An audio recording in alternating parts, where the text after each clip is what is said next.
Bonjour à toutes et bonjour à tous, nous voici pour une nouvelle vidéo où cette fois on va parler architecture et bonnes pratiques de développement. Donc pour commencer, je vous propose de voir comment avoir un code solide. Donc là vous allez me dire, bon enfin Yann, tu ne sais plus comment écrire solide, il y a un E à la fin, et puis en plus pourquoi nous l'avoir mis en majuscule, franchement, il n'y a aucune raison. Mais en fait si, il y en a une, parce que ici je ne veux pas dire un développement robuste. Là, ce que je vais vouloir dire, c'est vraiment un développement solide. Et en fait, solide ici est utilisé comme un moyen mémotechnique de retenir 5 règles qu'il est important de respecter lorsqu'on fait du développement orienté objet. Et c'est justement ces 5 règles que je vous propose de voir dans cette vidéo.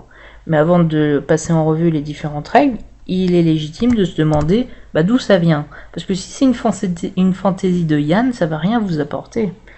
Non, en réalité, les règles de solide ne viennent pas de moi, elles viennent de cet homme qui s'appelle Robert Cecil Martin. Donc là, vous allez me dire, oui, bon, il a une bonne tête, ok, mais c'est qui? Il faut savoir déjà que c'est un des co-auteurs du manifeste Agile. Le manifeste Agile, c'est juste le texte de référence qui a formalisé le développement agile et donc l'agilité autour de différentes valeurs et principes. Et je pense que vous connaissez tous l'agilité, maintenant c'est en train de se développer de partout dans le monde et même en France. Donc je pense que être auteur du manifeste agile, c'est quand même une très belle distinction. Mais plus que ça, il a aussi été l'auteur de plusieurs livres qui sont aujourd'hui considérés comme de référence dès qu'on traite de l'architecture logicielle. En outre, il dirige deux entreprises qui s'appellent Uncle Bob Consulting LLC et Clean Coders, qui sont deux boîtes de consulting qui sont là pour aider, accompagner les entreprises à avoir une bonne architecture et avoir du code beaucoup plus stable, maintenable, bref, de meilleure qualité. Donc lorsqu'il est arrivé avec ce qu'il a appelé ses First Five Principles, donc les 5 principes principaux du développement orienté objet, je pense qu'on peut lui faire confiance pour savoir de quoi il parle, considérer que oui, ce sont vraiment 5 règles importantes qu'il convient de respecter. Sauf que voilà, First Five Principles, ça n'était pas assez vendeur. Du coup, il y a eu un homme qui s'appelait Michael Fevers, qui en a fait un acronyme qui était donc plus facile à retenir, et c'est SOLID. Vous vous en doutiez un petit peu, parce que s'il n'y avait aucun lien, je ne l'aurais pas mentionné, et vous auriez tout à fait raison. Donc c'est bien beau, mais solide, qu'est-ce que ça veut dire? Eh bien ça veut dire Single Responsibility Principle, Open Close Principle, Liskov Substitution Principle, Interface Segregation Principle, and Dependency Injection Principle. Vous avez pu goûter à mon magnifique anglais. Je vous propose en réalité de passer en revue toutes ces règles et on va voir pourquoi elles sont importantes. Donc la première est assez explicite, je pense. Single Responsibility Principle, c'est le fait qu'une classe ne doit avoir qu'une seule et unique responsabilité. Je pense qu'on a tous connu la classe qui fait le café, la classe où on ne savait pas trop où mettre notre code et du coup on a créé une classe un peu fourre-tout, ou alors on a du code qui est là mais qui n'a pas lieu d'être dans cette classe, mais on savait pas trop où le mettre, donc on se dit ouais ici ça va bien. Non, une classe n'est pas là pour être fourre-tout. Une classe est là pour remplir un besoin, elle ne doit avoir qu'une seule responsabilité, et donc tout le code qui est à l'intérieur a vocation à respecter la réalisation de cette responsabilité. Donc c'est très bien de se dire au final, ok, une classe a un rôle, mais comment est-ce que je sais si ma classe est suffisamment découpée ou pas? Là, il nous propose tout simplement de se poser une question, c'est de savoir, est-ce qu'elle n'a qu'une seule raison de changer? Pour bien comprendre, je vais vous prendre l'exemple suivant. Imaginez que j'ai une classe qui gère l'impression d'un rapport. Ça veut dire que je vais avoir un flux de données, un flux de texte, tout simplement, que je vais mettre sur le papier et que je vais imprimer. Et c'est dans cette classe que je vais avoir toutes les fonctions, etc. Bon, du coup, je vais respecter la logique, je me pose la question, pourquoi cette classe pourrait changer? Qu'est-ce qui fait qu'elle pourrait changer cette classe? Bon, ici on a deux choses en fait. On a le fond qui peut changer, c'est-à-dire le texte qui peut changer. Par exemple, si le formatting passe de texte plein en HTML, il va falloir que je change mon formatting, du coup il va falloir que je change mon render de mon rapport. Et qu'est-ce qui peut également changer? Il peut y avoir des modifications de mise en forme. Je peux finalement décider que la police devrait faire tant de pixels. peux décider de couper, de faire des sauts de page au bout de tant de lignes. Je peux décider de faire du recto verso, je peux décider d'accepter les couleurs ou ne pas occuper les couleurs. Il y a plein de choses, plein de règles comme ça. Donc au final, ce qui peut changer à l'impression de mon rapport, c'est deux choses, c'est le contenu et la forme. Donc au final, ce que je me dis, le principe de Single Responsibility Principle, c'est tout simplement, cette classe, il va falloir que je la subdivise en deux. Et ici, je vais avoir une classe qui va me permettre de gérer le contenu de mon rapport, et une autre classe qui va me permettre de gérer la mise en forme de mon rapport. Et ces deux classes ne doivent pas être regroupées dans une classe parente, qui du coup ferait beaucoup trop de choses pour une seule et unique classe, et du coup ça nous donnerait des classes de 20 km de long et qui au final gèrent plusieurs choses. Là il nous faudrait des classes plus petites et qui ne gèrent qu'une seule tâche. Elles n'ont qu'une seule responsabilité. Après la granularité, c'est vraiment propre à chacun d'une certaine façon, j'ai envie de dire. Il peut y avoir certains débats. Il y en a notamment un qui concerne par exemple la Command Query Responsibility Separation, ce qu'on appelle le CQRS. Toute l'idée du CQRS, c'est de se dire, vous connaissez le CRUD, c'est le Create, Read, Update and Delete. C'est les 4 manipulations de données que l'on fait habituellement. Et bien, ceux qui sont pour le CQRS, ils disent, en fait non, il y a une méthode qui ne se contente que de lire, elle ne fait que de la lecture, et il n'y en a en réalité que 3 qui sont vraiment de la manipulation de données. C'est le create, l'update et le delete. Là, on va créer, on va modifier et on va supprimer une donnée, donc là c'est vraiment de la manipulation, et de l'autre c'est juste un read. Ça n'a rien à voir. Elles ont deux objectifs différents, donc il faudrait les séparer. Ça veut dire que mon CRUD, ma classe de CRUD, il faudrait que si je suis le Single Responsibility Principle, et si je suis notamment le CQRS, alors je casse mon truc, et je dis non, il y a une classe qui s'occupe du CUD, du coup, donc le create, l'update et le delete, et une autre qui va s'occuper du read. Inversement, il y a le côté, on va dire, plus traditionnel, où ils disent non mais le CRUD ça n'a qu'une seule responsabilité, c'est manipuler la donnée, et puis voilà, ton CQRS ça ajoute juste de la complexité pour rien, tu abuses dans le respect de la Single Responsibility Principle. Qui a raison, qui a tort? Je dirais que personne n'a raison, personne n'a tort. Ici, c'est simplement une vision différente des choses. L'important, c'est que dès le début du projet, vous vous fixez sur une et surtout, vous vous y tenez. Il faut que vous soyez cohérent tout au long d'un projet. Si on décide de faire du CQRS, alors je ne veux pas voir de CRUD. Si au contraire, on décide qu'on fait du CRUD, alors il n'y aura aucune raison d'avoir deux classes pour du CUD et un read. Ensuite, nous avons le Open Close Principle. Alors là, c'est simple, c'est-à-dire que une classe ou une fonction doit être ouverte aux extensions et fermée aux modifications. C'est très joli, mais qu'est-ce que ça veut dire exactement? Ça veut dire qu'en fait, une fois qu'on a défini la responsabilité d'une classe, il faut l'implémenter. On va passer par différents processus de validation, que ce soit de la revue de code, des tests, mais une fois que tout ça a été validé, il faut surtout ne plus y toucher, parce que ça va engendrer des régression si on y touche. Or là, on a fait notre phase de texte, etc. Donc normalement, il n'y a plus de bug. S'il y a un bug, évidemment, on va le modifier, mais normalement, cette étape est passée. Notre classe a été validée, elle est complète, elle répond aux besoins de l'instant T. Et du coup, si plus tard, on doit rajouter des fonctionnalités, on ne va pas compléter, on ne va pas retoucher à différentes méthodes, attributs, fonctions de classe, parce que ça risque justement d'engendrer des régressions. Ce qu'on va faire, c'est tout simplement qu'on va faire des extensions de classe ou de fonctions. Donc là, qu'est-ce que je comprends rien là, de quoi tu me parles? Donc ça veut dire que je vais plus modifier ma classe, mais je vais faire des extensions. Ça veut dire quoi les extensions? Ça veut dire plein de choses. Ça veut dire que par exemple, vous allez faire un élément enfant et vous allez jouer sur le polymorphisme pour redéfinir différentes fonctions. Ça peut tout simplement, en fait, vous allez créer une classe abstraite, regrouper ce qui va être commun à vos deux classes, pour éviter de tout simplement redéfinir les différentes fonctions et attributs.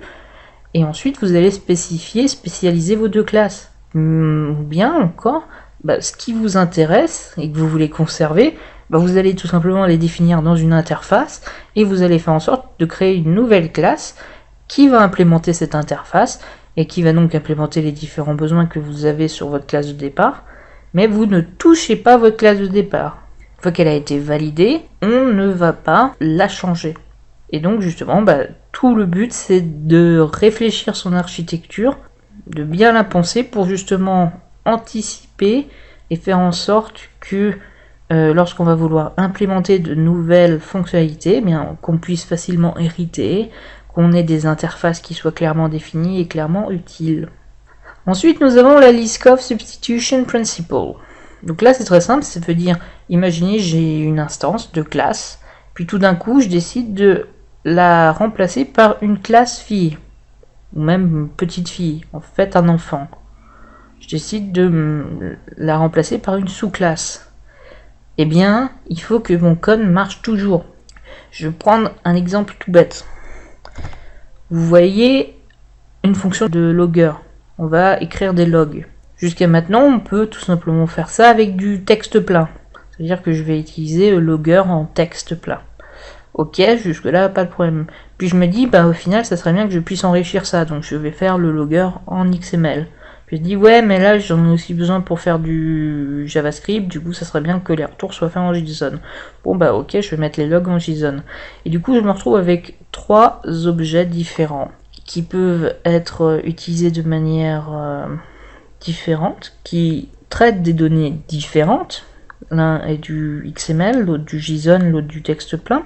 Mais derrière, en fait, moi je m'en fiche, c'est un logger, voilà, j'ai pas besoin de ces 3 pattes à un canard. Moi, ce qu'il me faut, c'est que je puisse utiliser les uns et les autres interchangeablement. Si tout d'un coup j'ai envie de changer du texte en XML, j'ai pas envie que ça me fasse des heures de modification un peu partout dans mon code pour que ça marche.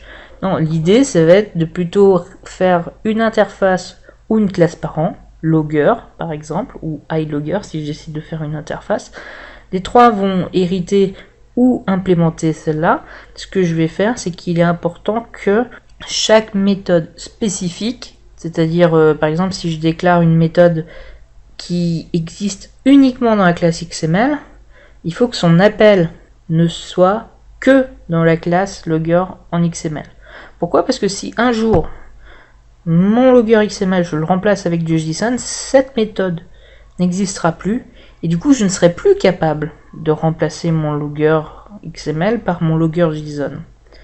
Donc l'important c'est que tout ce qui va être commun va être importé dans ma classe parent logger ou mon interface et tout ce qui est spécifique ne soit pas utilisé à l'extérieur de la classe, il faut que ça soit interne. Et ensuite, grâce à ça, dans mon code, j'aurais juste à faire par exemple une variable de type logger ou de type iLogger si c'est une interface. Et après, moi, j'aurais plus qu'à mettre égal new JSON logger ou alors new XML logger ou text logger. Et tout au long de mon code, je vais utiliser, indépendamment de ce qu'est réellement mon logger, est-ce que c'est du JSON, du XML ou je m'en fiche. Je vais utiliser un logger et je vais utiliser des fonctions qui sont communes comme par exemple log, erreur, warning, voilà, c'est aussi simple que ça. Ensuite, l'interface Segregation Principle. Alors là, c'est un petit peu le même principe que la Single Responsibility Principle, mais appliqué aux interfaces. Ici, en fait, on dit une classe ne doit jamais être forcée d'implémenter des méthodes qu'elle n'utilise pas. Je vais prendre un exemple, ça va être très parlant. Imaginez que j'ai une interface iPrinterScanner. Pourquoi? Parce que dans mon entreprise, je n'ai que des imprimantes scanner. Et donc j'ai plein d'objets printer scanner et chaque imprimante scanner va implémenter cette interface iPrinterScanner. Donc c'est formidable. Ça marche, du tonnerre, ça répond à mon besoin. Puis tout d'un coup, j'ai une imprimante qui apparaît dans mon réseau. Et c'est juste une imprimante en fait. C'est tout. Il n'y a pas de scanner. Ça peut arriver. Alors qu'est-ce qu'on fait? On lui implémente l'interface iPrinterScanner? Oui. Écoutez, comme ça a été fait, oui. j'ai pas le choix. Mais alors du coup, le problème, c'est que du coup, cette classe va devoir implémenter des méthodes qui vont se retrouver sur iPrinterScanner, qui vont considérer le scanner que cette imprimante n'a pas. Elle n'a pas de scanner. Du coup, ici, je vais avoir une classe printer qui va être forcée d'implémenter des méthodes qu'elle n'applique pas. Pourquoi? Parce que tout simplement ici, mon interface, elle n'a pas qu'une seule responsabilité. Ici, mon interface, c'est les imprimantes et les scanners. Non, comme ça, c'est mal. Il faut, c'est tout simplement casser ça en deux interfaces, et il n'y a aucun mal à ce qu'une classe implémente plusieurs interfaces. C'est là pour ça.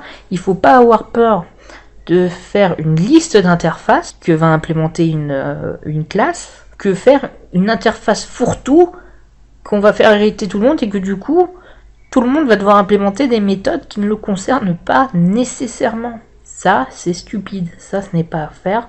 Il faut respecter le Interface Segregation Principle. Donc, vous rendez vraiment atomique, j'ai envie de dire, mais voilà, que vous vous donnez une seule responsabilité à chaque interface. Et ben ensuite, les classes qui ont besoin de plusieurs interfaces, on implémentera plusieurs interfaces. Mais comme ça, si un jour j'ai une classe comme ici mon printer, donc mon imprimante, elle n'aura pas à implémenter du scanner, elle aura juste à mettre le iPrinter. Et enfin, le dernier, c'est tout simplement de l'injection de dépendance. Donc on peut dire Dependency Injection Principle ou Dependency Inversion Principle, c'est pareil. Et c'est en gros, au lieu de définir en brut les instances de nos classes, on va tout simplement les injecter. L'idée, c'est que vous vous souvenez de ce qu'on a vu, le principe de la substitution de Livkov. Ici, vous vous souvenez, donc on a un logger, une classe générique logger, et je dis myLogger égale new JSONLogger. Mais là, vous avez vu que j'ai pu mettre en dur JSONLogger.